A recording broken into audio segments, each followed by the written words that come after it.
بسم اللہ الرحمن الرحیم. میں سردار امان خان آپ سب سے مخاطب ہوں. جس طرح کہ آپ سب کو علم ہے کہ 5 اگست جو ہے یہ ایک ریاست جموں کشمیر کی پوری تاریخ میں ایک ایسے زخم کے طور پہ نقش ہے جسے جموں کشمیر کے عوام کبھی بھی نہیں بھول سکتے.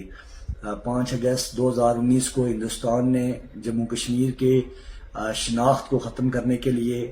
جموں کشمیر کی تحریک آزادی پہ شب خون مارنے کے لیے وہاں کے رہنماؤں کو گرفتار کیا اور ہماری شناخت کو ختم کرنے کی ایک ناکام کوشش کی.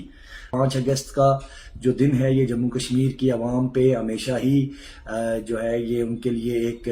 قہر بن کے ٹوٹتا رہا ہے، اور جموں کشمیر کے لوگ ہمیشہ اس دن سراپا احتجاج رہے. میں عوام الناس سے، جموں کشمیر بھر کے عوام سے میں گزارش کرنا چاہتا ہوں کہ وہ 5 اگست کو اپنے اپنے گھروں سے باہر نکلیں، جو ہے وہ اپنے احتجاج کو ریکارڈ کروائیں. وہ ہندوستانی مقبوضہ جموں کشمیر کے عوام کی آواز بنتے ہوئے دلی کی تہاڑ جیل میں قید کاٹنے والے یاسین ملک صاحب اور دیگر کشمیری حریت پسند رہنماؤں کی رہائی کے لیے اور ان کے حق کے لیے اور جموں کشمیر کے غصب شدہ حق کی آزادی کے لیے جو ہے وہ اپنی آواز کو بلند کریں، باہر نکلیں، احتجاج کریں. اسی سلسلے میں جموں کشمیر لبریشن فرنٹ نے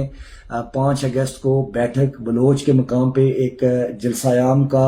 انعقاد کیا ہے، جس میں ہم اس تمام